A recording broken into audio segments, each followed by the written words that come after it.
Suster Maria, seorang jemaat Katolik menangis haru ketika melihat Paus Fransiskus menyapa warga dari dalam mobil. Dari dalam mobil, Paus yang mengenakan jubah putih tersenyum hangat dan melambaikan tangan kepada masyarakat yang telah menantinya di kawasan bundaran Hotel Indonesia. Hal ini membuat jemaat Katolik yang antusias menunggu rombongan Paus melintas terharu dan menangis. Menunggu kedatangan Bapak Paus Fransiskus pertama yang dalam kami Katolik biasanya disebut Bapak Suci. Ya. Bagaimana perasaan Suster ketika melihat Paus?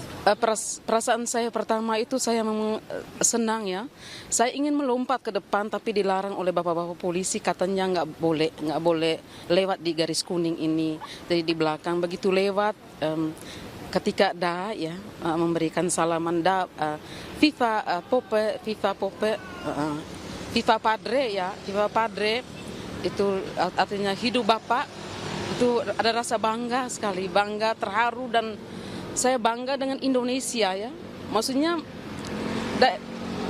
negara Indonesia negara yang terbesar Muslim di dunia, tapi begitu sukacita menerima pemimpin agama Katolik, pemimpin kami di tempat ini.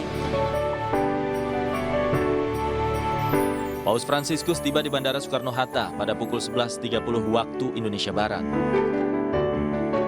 Pemimpin umat Katolik itu rencananya akan tinggal di Kedutaan Besar Vatikan dalam kunjungan apostolik selama 3 hari ke depan.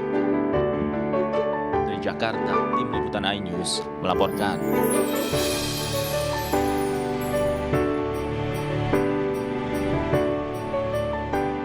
Masyarakat Indonesia menyambut baik kedatangan pemimpin tertinggi Gereja Katolik, Paus Fransiskus di Jakarta. Paus Fransiskus menjalani tur pertama setelah 12 hari keliling Asia Tenggara dan Oseania.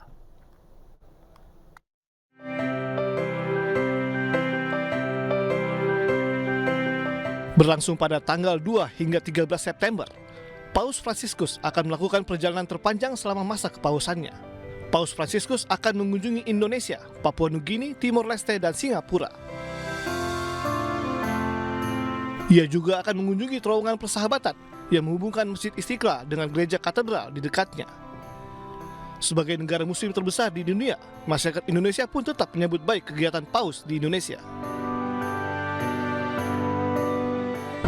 Ya, tidak ada masalah, kita nggak masalah. Namanya tamu ya, tentu kita sambut ya, kita jamu ya. Dia mau mengunjungi kita rumah ibadah di Istiqlal, welcome. Kalau saya terus terang ya, saya memang lain agama, lain kepercayaan, tapi saya suka aja. Artinya ini kebersamaan menyatu ya, artinya saling menghormati, itu yang saya suka. Saya oke aja datang ke Indonesia, saya suka. Pada Kamis sore pukul 17 waktu Indonesia Barat, Paus Fransiskus mengadakan misa akbar di Stadion Utama Gelora Bung Karno. Misa ini akan dihadiri oleh puluhan ribu umat Katolik. Tentunya kedatangan pemimpin tertinggi di Gereja Katolik sedunia ini sudah sangat dinantikan umat Katolik di Indonesia dan Asia Tenggara.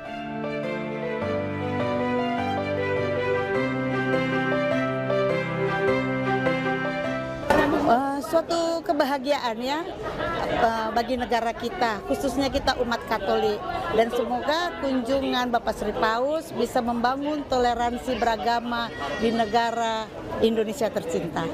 Among all of the Asian country, Pope choose here. I mean, it's very, how to say, not all of us who have the opportunity to meet him face to face, or at least he visit the place. So to us, this is a very one lifetime opportunity to get this feeling. I don't know how to say it.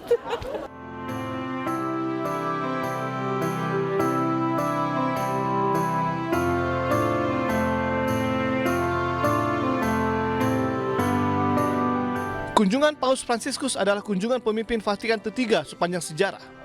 Paus Santo Paulus VI pernah berkunjung ke Indonesia pada Desember 1970 dan Paus Santo Yohanes Paulus II berkunjung pada Oktober 1989.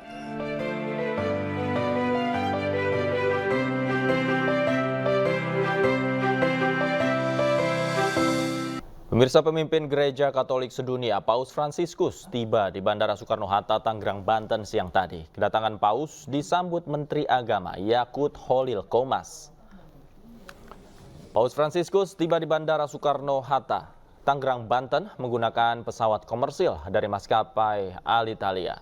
Turun dari pesawat, Paus menggunakan kursi roda dan langsung disambut oleh sejumlah pihak. Pemerintah diwakili oleh Menteri Agama Yakut Holil Qomas hingga perwakilan Vatikan di Indonesia menyambut Paus Fransiskus. Dari bandara, Paus Fransiskus menggunakan kendaraan jenis minibus dan dikawal secara ketat menuju Kedutaan Besar Vatikan di Jakarta Pusat.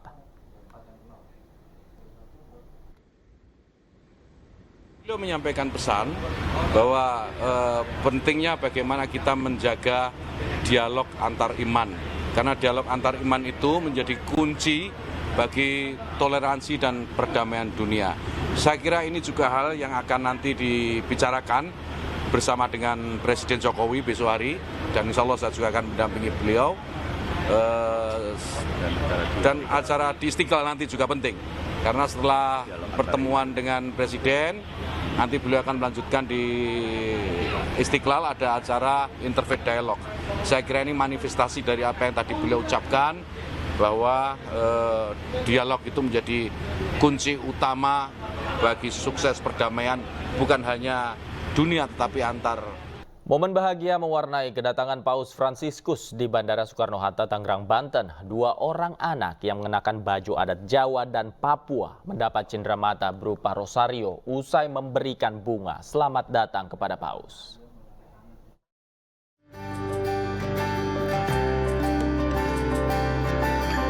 Mary Lourdes Wicaksono Atmojo yang berasal dari Jakarta Pusat dan Irfan Wael asal Kabupaten Buru Maluku memberikan bunga selamat datang kepada Paus Fransiskus sesaat setelah ia tiba di Bandara Soekarno-Hatta, Tangerang, Banten, Selasa siang. Usai menerima buket bunga, Paus terlihat memberikan cenderamata untuk kedua anak yang masing-masing berusia 6 dan 12 tahun ini.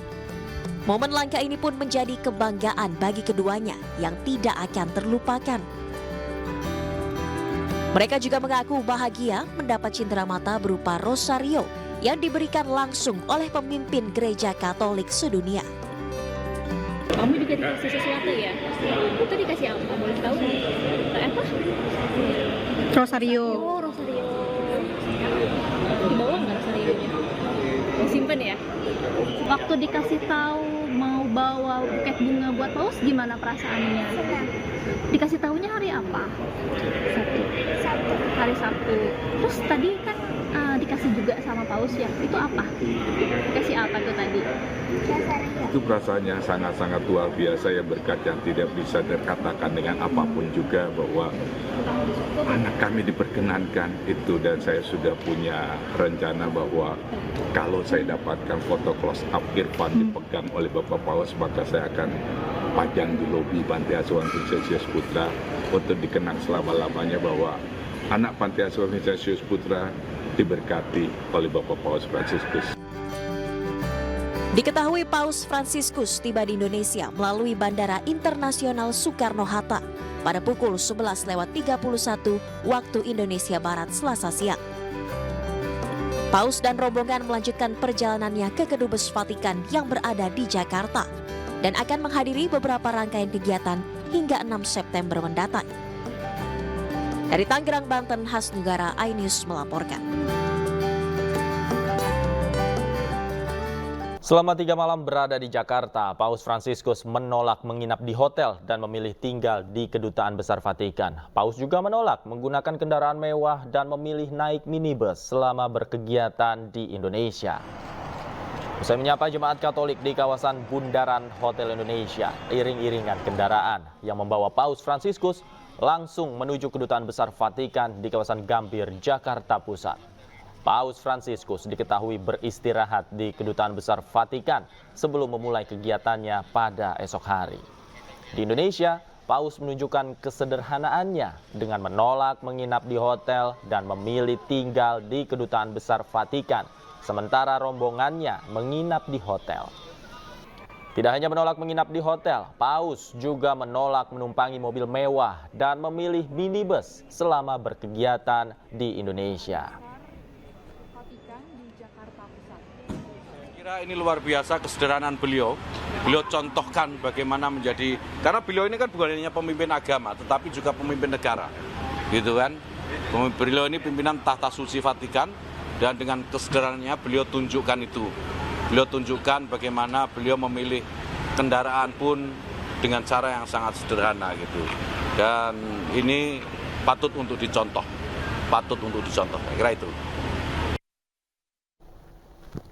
Dan untuk mengetahui suasana di Kedutaan Besar Vatikan dan persiapan misa di Gelora Bung Karno, kita langsung menyapa rekan kami Nata Arman di Kedutaan Besar Vatikan Jakarta dan Irfan Hardiansah yang saat ini berada di kawasan Gelora Bung Karno. Kita ke Nata Arman terlebih dahulu. Nata, seperti apa suasana saat ini di Kedutaan Besar Vatikan? Baik, selamat sore Davi dan juga pemirsa dapat sampaikan terkait dengan situasi terkini di depan Kedutaan Besar Vatikan. Terpantau tidak ada aktivitas apapun itu. Kemudian juga untuk segi pengamanan, tidak ada pengamanan khusus yang berjaga di depan kedutaan seperti pada umumnya ketika ada acara-acara kenegaraan seperti itu. Kemudian juga dapat kami sampaikan untuk penjagaan VVIP juga dilakukan oleh pihak internal dari kedubes, kemudian juga dari Pas Pampres yang tadi juga kami sempat melihat ada di depan kedutaan besar. Kemudian dapat kami sampaikan juga bahwa untuk Paus Fransiskus sendiri tadi tiba di Jakarta sekitar pukul 12.30 waktu Indonesia Barat dan langsung menuju ke Kedutaan Besar Vatikan yang berada di kawasan Jalan Merdeka Timur, kawasan Gambir, Jakarta Pusat. Kemudian untuk keberangkatan sendiri dari negaranya menuju ke Indonesia dengan menggunakan maskapai penerbangan ITA Airways dengan pesawat jenis Airbus A339. Kemudian dilanjutkan perjalanan menggunakan minibus berwarna putih dengan plat nomor SCV1. Kemudian ada pun beberapa agenda yang akan dilakukan pada tanggal 4 besok sampai dengan tanggal 5 nantinya. Untuk besok akan ada kunjungan ke Istana Kepresidenan Jakarta bertemu dengan Joko Widodo, Presiden Republik Indonesia, dan juga sejumlah tokoh elemen lainnya. Kemudian dilanjutkan lagi pada tanggal 5 September akan melakukan perjalanan menuju ke Masjid Istiqlal bertemu dengan Imam Besar Masjid Istiqlal dan juga memimpin secara langsung misa kudus yang dilaksanakan di Gelora Bung Karno, Jakarta, yang akan dihadiri rencananya lebih dari 87.000 umat Katolik. Kemudian beberapa Paus juga sempat melakukan kunjungan ke Indonesia pada tahun 1970, yakni Paus Paulus, kemudian ada Paus Yohanes Paulus II yang datang ke Indonesia pada tahun 1989, kemudian Paus Fransiskus pada tahun 2024 yang tentunya menggambarkan kesederhanaan pemimpin yang melakukan perjalanan ke beberapa negara dan juga sekaligus dirinya menolak untuk menginap di hotel, lebih memilih untuk menginap di Kedutaan Besar. Kemudian untuk mengetahui informasi lebih lanjut terkait dengan persiapan misa yang ada di Gelora Bung Karno, Jakarta, saat ini sudah terhubung dengan rekan kami Irfan Hardiansyah langsung dari kawasan Gelora Bung Karno. Irfan, silakan dengan laporan Anda. Ya baik, terima kasih Nata dan juga pemirsa. Paus Fransiskus akan melakukan perjalanan apostolik atau perjalanan kerasulan di Indonesia selama 3 hari mulai dari tanggal 3 sampai 5 September 2024. Dan saat ini saya tepat berada di area luar Stadion Utama Gelora Bung Karno, Jakarta, di mana salah satu agenda Paus Fransiskus di Jakarta adalah memimpin misa akbar yang akan digelar di Stadion Utama GBK pada hari Kamis 5 September 2024 mendatang. Dan misa akbar ini akan dimulai pada pukul 17 waktu Indonesia bagian Barat dan berlangsung selama 1,5 jam. Kemudian diperkirakan ini ada 86.000 orang yang akan mengikuti kegiatan misa akbar ini. 60.000 umat akan memadati Stadion Utama GBK, kemudian 26.000 ini akan memadati Stadion Madia Jakarta. Berbagai persiapan memang terus dioptimalkan mulai dari loading barang dan rencananya hari ini akan digelar gladi bersih rangkaian acara. Kemudian terdapat 3 akses masuk ke area Stadion GBK nanti, ini mulai dari gate timur, ada gate utara, serta gate tenggara. Sementara itu untuk akses masuk ke Stadion Madia melalui gate H.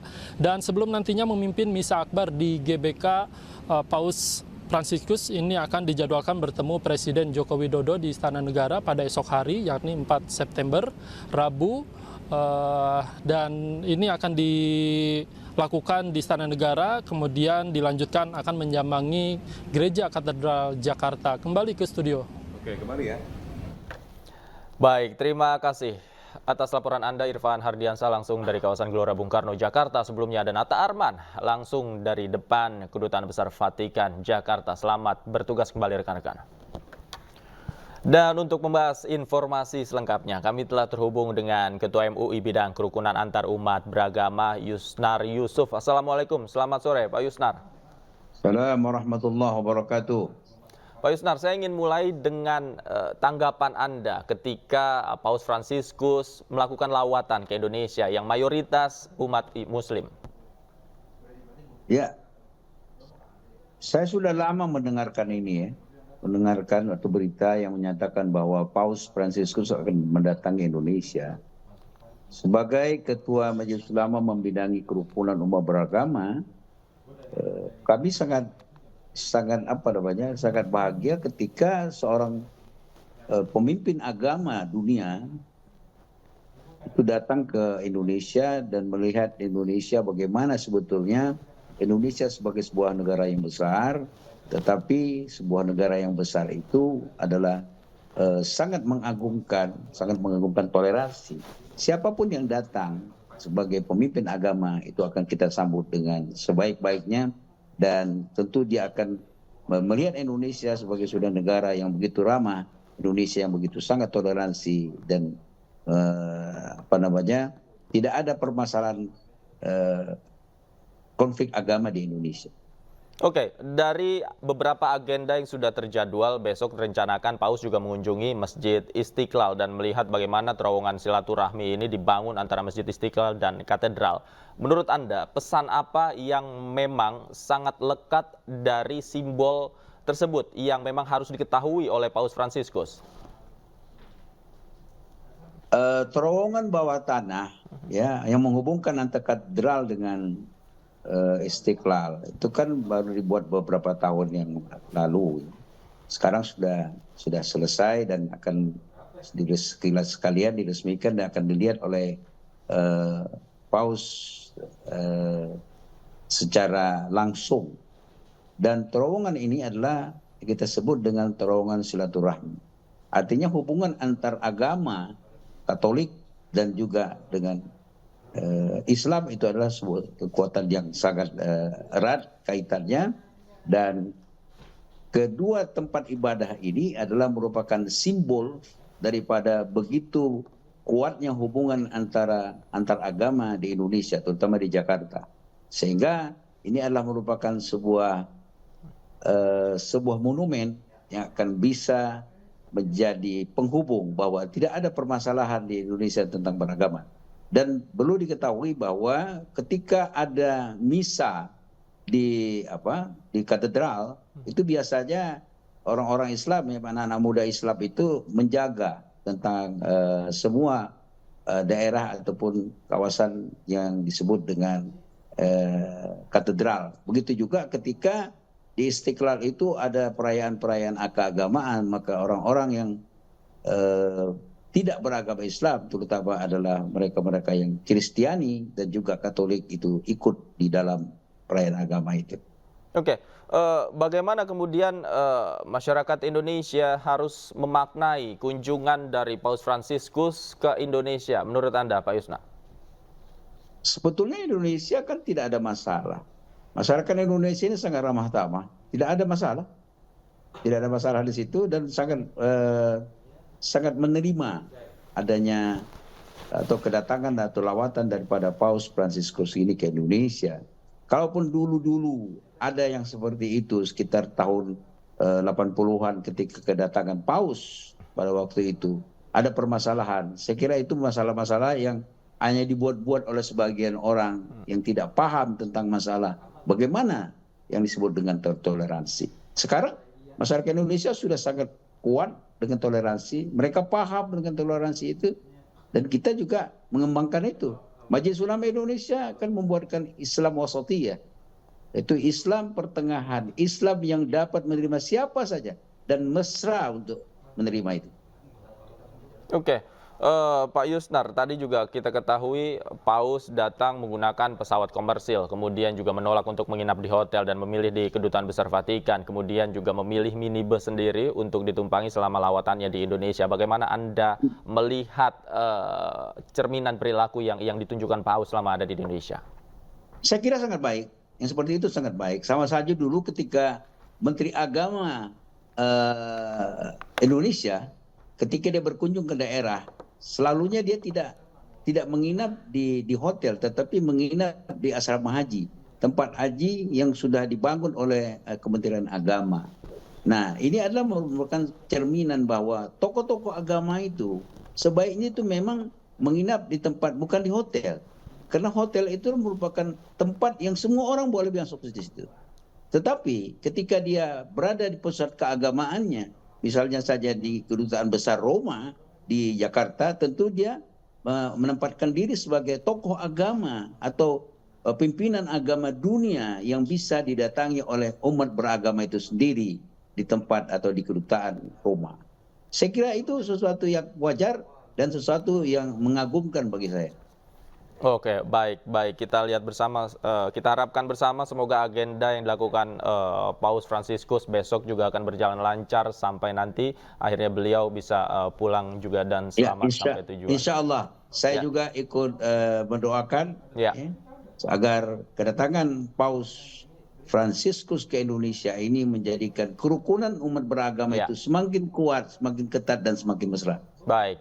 Terima kasih Pak Yusnar Yusuf sudah bergabung bersama kami. Selamat sore, sehat selalu. Wassalamualaikum. Alhamdulillah. Pemirsa, Presiden Republik Indonesia Joko Widodo siap menyambut kunjungan Paus Fransiskus di Istana Kepresidenan Kamis 4 September besok. Kunjungan Paus Fransiskus tidak hanya bersifat kenegaraan, tetapi juga bersifat keagamaan.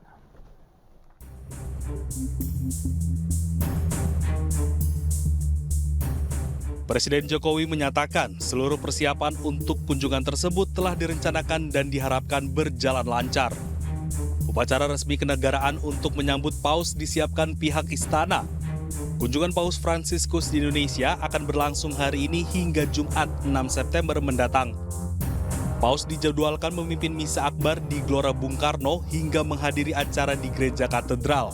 Sebentar lagi yang teramat mulia Paus Fransiskus akan tiba di Jakarta. Kunjungan ini adalah kunjungan yang sangat bersejarah. Sudah direncanakan beberapa tahun yang lalu, tapi tertunda karena pandemi COVID.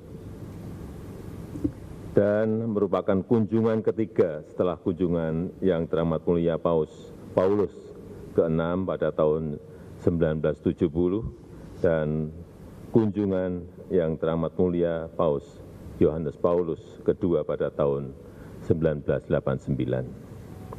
Indonesia dan Vatikan memiliki komitmen yang sama, memupuk perdamaian dan persaudaraan, serta menjamin kesejahteraan bagi umat manusia. Paus Fransiskus dan rombongan rencananya juga akan berkunjung ke Masjid Istiqlal Jakarta sebagai simbol kerukunan antar umat beragama di Indonesia. Pemirsa, bakal calon wakil gubernur Jakarta Rano Karno mendatangi kediaman Maijen Purnawirawan Edi Marzuki Nalapraya, mantan wakil gubernur Jakarta tahun 80-an di Desa Cipayung, Kecamatan Megamendung, Bogor, Jawa Barat. Rano meminta restu Edi Marzuki untuk mengikuti Pilkada Jakarta.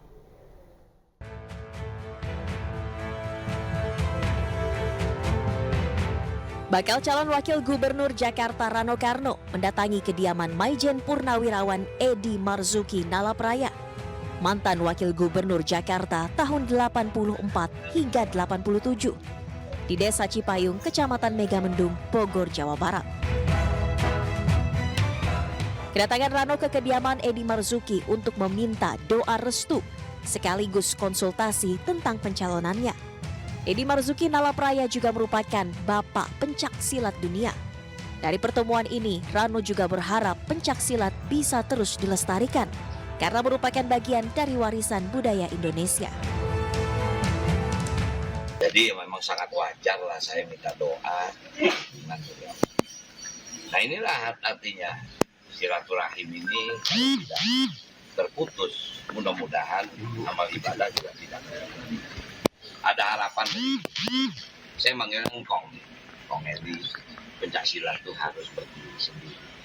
Karena apa? Pencaksilat itu adalah budaya. Dia bukan hanya itu bela diri, tapi itu adalah kultur, dia budaya. Nah, itulah harapannya yang sangat wajar gitu, bagi seorang, apalagi beliau ini kan ini tokoh dunia bukan tokoh Indonesia gitu. Makanya mungkin ada rencana mungkin mau bikin museum pencaksilat di sini. Karena ya inilah ruhnya kebudayaan itu. Gitu. Rano Karno maju di Pilkada Jakarta 2024 mendampingi Pramono Anung, diusung Partai PDI Perjuangan. Dari Bogor, Jawa Barat, Wildan Hidayat, iNews melaporkan. Bakal calon wakil gubernur Jakarta, Rano Karno, menceritakan bagaimana ia bisa membawa oplet saat pendaftaran bacalon ke KPU beberapa hari yang lalu. Selain itu, Rano juga mengungkapkan akan dibawa kemana kota Jakarta yang kini sudah bukan lagi ibu kota jika Pramono dan dirinya menang nanti. Tanya pertama, siap nggak kamu dampingin saya? Saya bilang siap, Mas. Siap nggak kita isi pilkada ini dengan bahagia? Oh siap, memang ini pesta kita. Nah kalau pesta, besok kita daftar. Luar biasa sebetulnya, Mbak. Iya. Makanya maaf, kita nggak ada deklarasi, kita langsung. Jadi supaya Mbak bayangin, itu semua persiapan hanya 1 malam. Nah, saya bilang, apa nih kita mesti isi kan? Nah, karena ini kan ya istilahnya tentu dalam tanda kutip, tentu ini kan ada unsur berita, ada unsur news, ada unsur hiburan. Saya bilang, "Was, saya ada oplet, gimana? Boleh nggak saya bawa oplet?" Oh, udah bawa. Nah, kemudian telepon. Ada ya, maaf, kebetulan kami ada marching band gitu, ada Black Bull marching band. Udah, kita panggil. Kemudian Tanjidor, kemudian artinya kita mencoba membuat suasana pilkada di DKI itu bahagia. Udah selesailah kita untuk berpikir bahwa ini perang atau ini lawan. Udah selesai. Masyarakat Jakarta udah jenuh, udah capek, malah mau buru-buru udah segera pilkada supaya ketahuan siapa gubernurnya. Singkat kata kita mau happy. Iya. Karena itulah kita isi dengan kesenian, dengan kebudayaan. Jakarta bisa lebih berkembang kalau di-manage dengan lebih baik dari apa yang sekarang. Manage ini bukan hanya ekonomi loh, Mbak. Jakarta ini populasinya sangat unik, Mbak.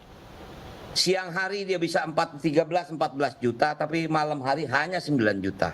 Singkat kata, 4 juta itu adalah pendatang dari wilayah Jabodetabek punjur. Kalaupun kita lihat kemacetan terjadi pada jam-jam kerja. Nah, ini harus dikelola. Nah, dengan akan pindahnya ibu kota ke IKN, minimal 4% populasi masyarakat Jakarta akan berkurang. Hampir 800.000 ASN akan berpindah. Walaupun mungkin tidak semua menetap di IKN. Mungkin ada yang tinggal di sana kemudian tetap Sabtu Minggu pulang ke Jakarta atau pulang ke daerah masing-masing. Artinya setelah Jakarta tidak menjadi ibu kota, harus di-manage dengan baik. Mau kemana ini? Dia tidak ibu kota, apakah kita mau menyatakan Jakarta adalah kota global? Apakah kota ekonomi? Apakah kota jasa? Kita harus firm menyatakan itu. Calon Gubernur Jakarta Ridwan Kamil lakukan kunjungan ke markas tim kampanye nasional Fanta Prabowo Gibran. Ridwan Kamil hadir tanpa didampingi calon wakil gubernur yang menjadi pasangannya, Suswono. Ridwan Kamil disambut langsung oleh Komandan TKN Fanta Arif Rosyid, juga arak-arakan Betawi disertai dengan tradisi palang pintu yang merupakan salah satu ciri khas budaya Betawi. Dalam kesempatan ini, Ridwan Kamil berdiskusi dengan para pemuda yang berada dalam TKN Fanta untuk merencanakan solusi permasalahan yang dihadapi pemuda di Jakarta. Kepada TKN Fanta, ex-gubernur Jawa Barat tersebut memaparkan gagasan dan programnya untuk maju di Jakarta. RK juga memberikan kesempatan tanya jawab kepada para pendukung muda tersebut. Mendengar kira-kira apa yang menjadi kekesalan lah ya. Siang ini kami mendapatkan dukungan dari seluruh relawan anak-anak muda, namanya dulu tim Fanta dalam pemenangan Prabowo Gibran yang akan bersama kami dalam kurang lebih mendekati 90 hari untuk menyampaikan visi misi, program-program, solusi-solusi, sebagian tadi sudah dibahas kepada generasi muda. Ya. Tim ini sudah teruji memenangkan Pak Prabowo dan Mas Gibran. Pemirsa, anak mantan Presiden ketiga Republik Indonesia, B.J. Habibie, maju Pilkada Jawa Barat. Lantas apa yang akan ditawarkan Ilham Habibie di Jawa Barat dan seperti apa peluangnya? Berikut dialog lengkap bersama saya, Davi Pratama kemarin, dengan bakal calon Wakil Gubernur Jawa Barat Ilham Habibie dan pengamat politik Ujang Komarudin. Itu pertanyaannya memang sering disampaikan kepada saya karena memang saya tidak dikenal sebagai seorang yang aktif di dunia politik praktis. Namun demikian memang secara puluhan tahun saya aktif di Indonesia di berbagai bidang, misalnya di bidang bisnis sebagai profesional atau juga pengusaha, juga di sebagai akademisi, sebagai aktivis di berbagai organisasi. Jadi memang itu aktivitas saya. Tapi satu hal, saya ini memang lama di luar negeri dan pulang ke Indonesia dengan maksud tujuan yang menurut saya tidak pernah berubah, dan sekarang pun saya telah masuk ke dunia politik praktis juga tidak berubah, yaitu adalah saya punya komitmen untuk membangun negara dan bangsa menjadi negara dan bangsa yang maju, sejahtera, berkelanjutan, unggul dan semuanya. Dan itu memang yang saya dapatkan dari Bapak. Dimanapun kita sebagai warga bekerja, kita semuanya berkontribusi kepada itu. Dan Bapak tidak pernah mengharuskan saya untuk masuk ke politik. Tapi memang saya beberapa bulan yang lalu merasakan bahwasannya ya seolah dapat panggilan. Sekarang ada momentumnya untuk saya berkiprah. Karena saya lihat bahwasannya ada manfaatnya kalau saya masuk ke dunia praktis juga. Dan pengalaman saya yang saya punyai, yang saya akumulasikan berapa puluh tahun yang lalu ini di Indonesia, itu saya kira menjadi saya punya dasar untuk saya bisa berkiprah dengan cara yang bermanfaat dan berguna untuk negara dan bangsa kita. Ya, saya melihat semua kontestan ya di Pilkada Jawa Barat punya peluang yang sama. Artinya incumbent-nya tidak ada. Jadi gubernurnya Ridwan Kamil, lalu wakil gubernurnya juga Kang Uu gitu ya, tidak maju. Artinya semua kontestan termasuk Pak Ilham punya kesempatan yang sama untuk bisa menang, untuk bisa mendapatkan simpati publik. Saya mengatakan di teman-teman media bahwa Pilkada Jawa Barat itu semua punya kualitas, semua punya kapasitas gitu, semua punya pengalaman, semua punya ide dan gagasan. Oleh karena itu tinggal diadu saja siapa gagasan, idenya yang bisa diterima oleh warga Jawa Barat. Tentu ini butuh sosialisasi, butuh pengenalan, butuh katakanlah pendekatan kepada warga Jawa Barat agar ada keterikatan emosional. Pemirsa, komitmen mewujudkan kesejahteraan masyarakat, Partai Perindo mengawal pendaftaran bakal calon kepala daerah di sejumlah wilayah. Bersama partai politik pengusung, Partai Perindo turut mengantar pendaftaran pasangan bakal calon wali kota Tangerang Selatan serta bakal calon wali kota Gorontalo. 16 parpol pengusung termasuk Partai Perindo mengantar pasangan Benyamin Davin, Pilar Saga Ihsan mendaftar ke KPU Tangerang Selatan, Banten. Kedatangan pasangan bakal calon wali kota dan wakil wali kota Tangerang Selatan ini diiringi konvoi ribuan massa pendukung. Tangsel sebagai kota yang nyaman untuk dihuni, kemudian maju, sejahtera dan berkelanjutan. Saya kira itu visi dengan 5 misi yang memberikan tekanan kepada pengembangan sumber daya manusia, ekonomi kreatif, digitalisasi, pelayanan publik. Di kota Gorontalo, Partai Perindo, PDI Perjuangan, P3 serta Hanura mengawal pasangan bakal calon wali kota dan wakil wali kota Idris Rahim dan Andi Ilham daftar di Komisi Pemilihan Umum Kota Gorontalo. Mewujudkan kota Gorontalo sebagai kota jasa dan entrepreneur menjadi komitmen pasangan dengan julukan idaman ini jika terpilih di Pilkada 2024 mendatang. Saya bersama pasangan wakil wali kota Bapak Andi Ilham SN melakukan pendaftaran sebagai bakal calon wali kota dan wakil wali kota untuk Pilkada tahun 2024. Seluruh kader partai berlambang Raja Wali mengembangkan sayap ini akan bergerak turun ke masyarakat untuk memenangkan calon kepala daerah yang diusung dan didukung. Tim Liputan iNews melaporkan. Pemprov DKI Jakarta kembali menggelar simulasi makan bergizi gratis di Sekolah Dasar Negeri Gunung 01 Kebayoran, Jakarta Selatan. Sebanyak 605 porsi dibagikan ke seluruh siswa dan memastikan setiap makanan yang diberikan telah teruji kualitas dan kesehatannya.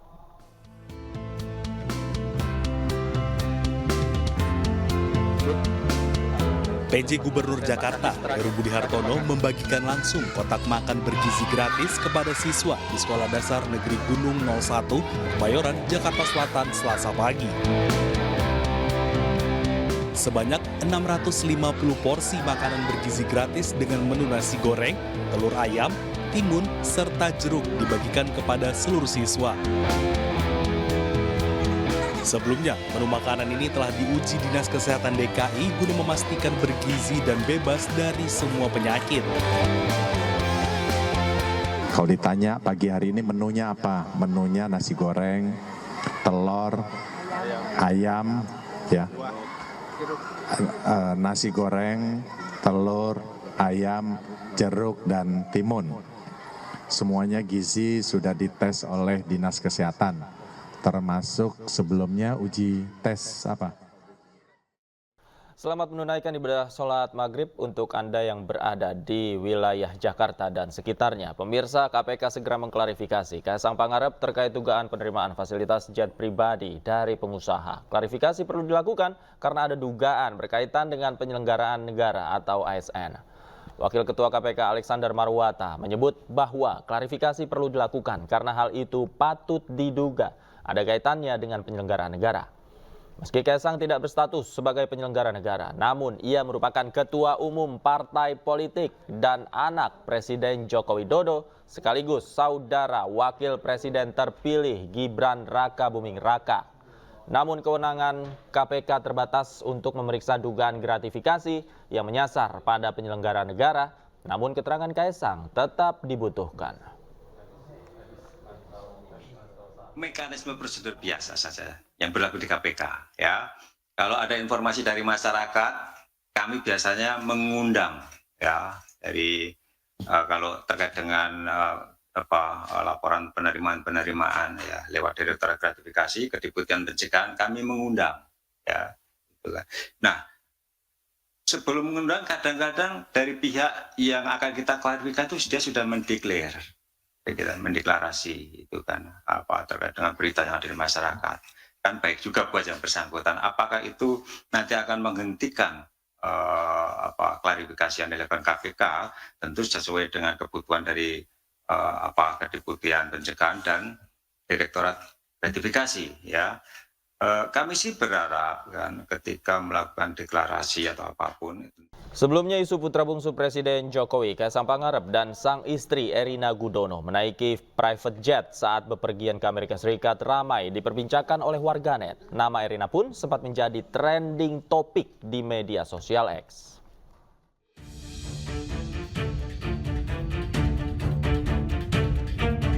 Putra bungsu Presiden Joko Widodo sekaligus Ketua Umum Partai Solidaritas Indonesia, Kaisang Pangarep bersama sang istri Erina Gudono tengah menjadi sorotan publik. Pasalnya, keduanya diduga menyewa jet pribadi mewah untuk pergi ke Amerika Serikat. Hal ini terlihat dari unggahan Erina Gudono melalui akun Instagram pribadinya. Nampak tampilan kaca jendela pesawat yang diabadikan Erina dalam sebuah foto menunjukkan dirinya tak bepergian menggunakan pesawat komersil.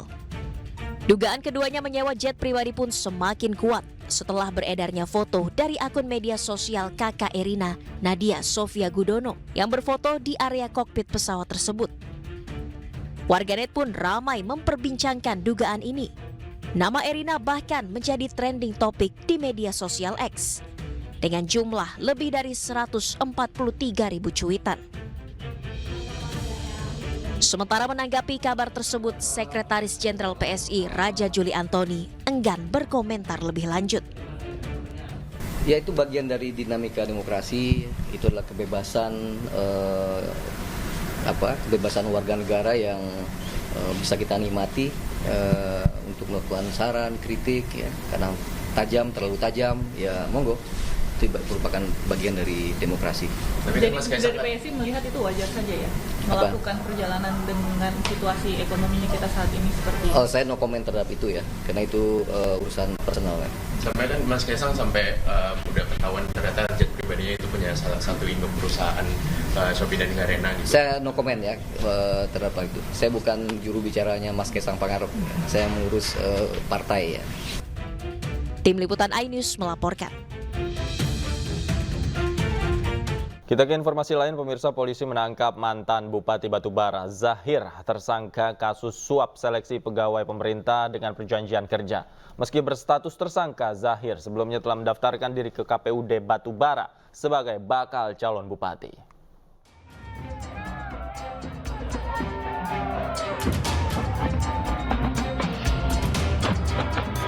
Kedatangan pasangan bakal calon kepala daerah atau Bacakada Kabupaten Batubara periode 2024-2029, Zahir dan Aslam Rayuda, pada 28 Agustus 2024 lalu disambut antusias pendukungnya.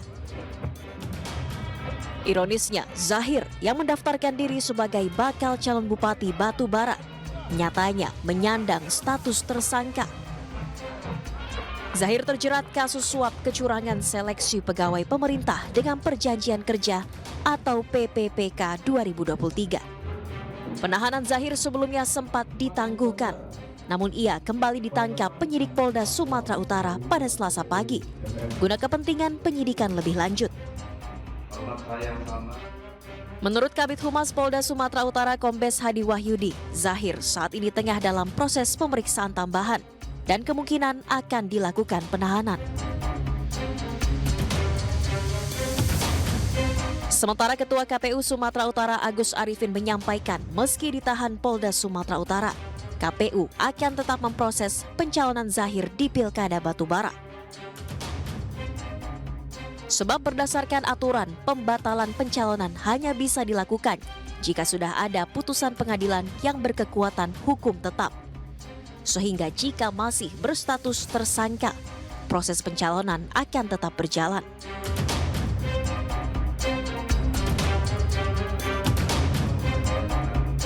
Sebelumnya meski telah menyandang status tersangka, Zahir mendaftarkan diri sebagai bakal calon bupati Batubara ke KPU.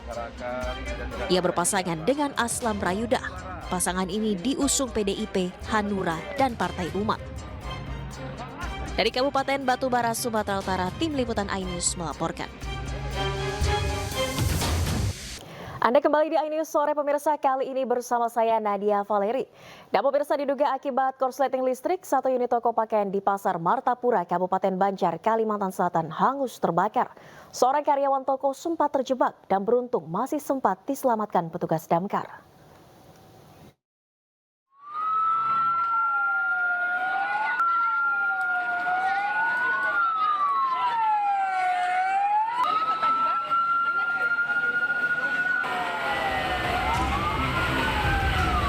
Kebakaran besar melanda satu unit toko pakaian di Pasar Martapura, Kabupaten Banjar, Kalimantan Selatan, Selasa pagi.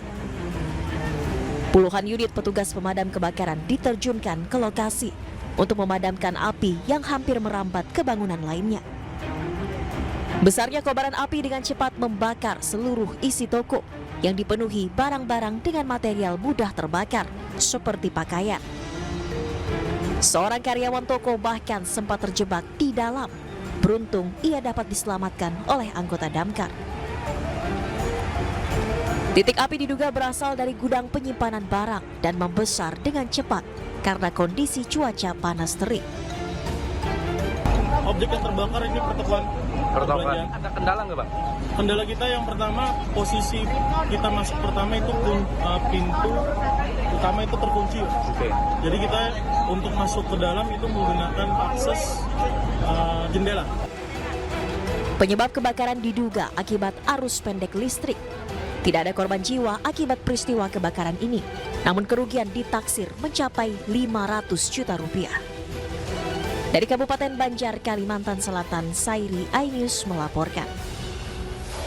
Terima kasih Anda masih di iNews Sore. Pemirsa, aksi demo mahasiswa di Tasikmalaya, Jawa Barat ricuh di saat pelantikan anggota DPRD terpilih. Aksi mahasiswa ini menuntut perbaikan kinerja anggota Dewan terpilih.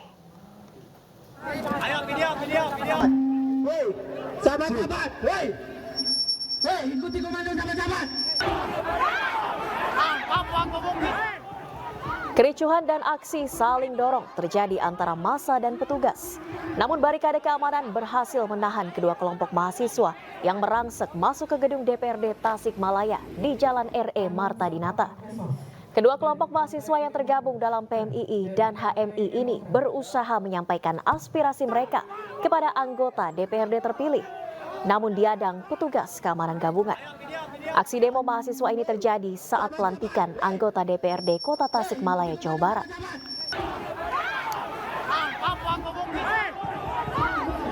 Tentunya sesuai dengan sambutan saya tadi, tentunya kita akan melaksanakan tugas fungsi DPRD sesuai. Kita beritahukan, kita edukasi masyarakat Kota Tasikmalaya bahwa Anggota DPRD terpilih akhirnya menemui para mahasiswa dan menyerap aspirasi mereka yang meliputi pemerataan pendidikan dan optimalisasi anggaran. 734 personel gabungan diterjunkan untuk mengamankan pelantikan dan juga aksi unjuk rasa. Situasi pun kembali kondusif setelah peserta aksi dapat berdialog dengan anggota dewan.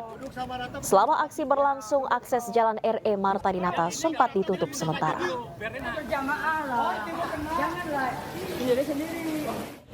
Dan alhamdulillah untuk satu kelompok sudah selesai dan satu kelompok sedang dilakukan dialog dengan anggota dewan yang terpilih. Tadi itu adalah bagaimana keinginan daripada elemen mahasiswa itu ketemu dengan wakil rakyat. Setelah ditemui, jaga dialog, elemen mahasiswa itu sudah meningkatkan lokasi satu kelompok dan situasi. Kita ke informasi lainnya, pemirsa. Bakal calon gubernur Pramono Anung dan wakilnya Rano Karno bertemu dengan mantan gubernur DKI Jakarta Fauzi Bowo atau Foke. Dalam pertemuan ini, Foke mengajak keduanya berkeliling Museum MH Tamrin di Jakarta Pusat untuk lebih memperkenalkan kota Jakarta. Kedatangan Pramono Anung dan Rano Karno mendapat sambutan hangat dari mantan gubernur Jakarta Fauzi Bowo atau Foke. Ketiganya memilih bertemu di Museum MH Tamrin, Jakarta Pusat. Pramono dan Rano kemudian diajak berkeliling museum untuk berkenalan lebih jauh dengan kota Jakarta. Pramono dan Rano juga menyerap sejumlah aspirasi dari Gubernur Jakarta periode 2007 hingga 2012 ini. Di Jakarta selain transport udara dan juga air dan banjir. Tapi transport ini menjadi persoalan yang cukup serius. Bang Yos, Bang Foke sudah meletakkan dasar dengan Transjakarta, kemudian dimulailah ada LRT, MRT dan sebagainya. Ini sebenarnya pembahasannya bukan sekarang, ini sudah ada sebelumnya, tapi dieksekusi pada eranya Pak Jokowi.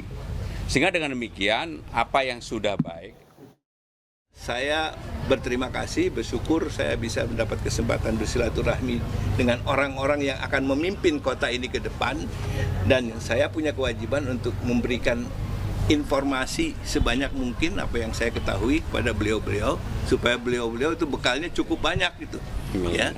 Yang jelas harus lebih baik daripada sebelumnya. Ya pemirsa, bakal calon wakil gubernur Jakarta Rano Karno menceritakan bagaimana ia bisa membawa oplet saat pendaftaran bacalon ke KPU beberapa hari lalu. Selain itu, Rano juga mengungkapkan akan dibawa kemana kota Jakarta yang kini bukan lagi ibu kota jika Pramono dan dirinya menang nanti. No, siap nggak kamu dampingin saya? Saya bilang siap, Mas. Siap nggak kita isi pilkada ini dengan bahagia? Oh siap, memang ini pesta kita. Nah kalau pesta, besok kita daftar. Luar biasa sebetulnya, Mbak. Iya. Makanya maaf, kita nggak ada deklarasi, kita langsung. Jadi supaya Mbak bayangin, itu semua persiapan hanya satu malam. Nah saya bilang, apa nih kita mesti isi kan? Nah, karena ini kan ya istilahnya tentu dalam tanda kutip, tentu ini kan ada unsur berita, ada unsur news, ada unsur hiburan. Saya bilang, Mas, saya ada oplet, gimana? Boleh nggak saya bawa oplet? Oh, udah bawa. Nah, kemudian telepon. Ada ya, maaf, kebetulan kami ada marching band gitu, ada Black Bull marching band. Udah, kita panggil. Kemudian Tanjidor, kemudian Artinya kita mencoba membuat apa ya, suasana pilkada di DKI itu bahagia. Udah selesailah kita untuk apa ya, untuk berpikir bahwa ini perang atau ini lawan. Udah selesai. Masyarakat Jakarta udah jenuh, udah capek, malah mau buru-buru udah segera pilkada supaya ketahuan siapa gubernurnya. Singkat kata, kita mau happy. Iya. Karena itulah kita isi dengan kesenian, dengan kebudayaan. Jakarta bisa lebih berkembang kalau di manage dengan lebih baik dari apa yang sekarang. Manage ini bukan hanya ekonomi loh, Mbak. Jakarta ini populasinya sangat unik, Mbak.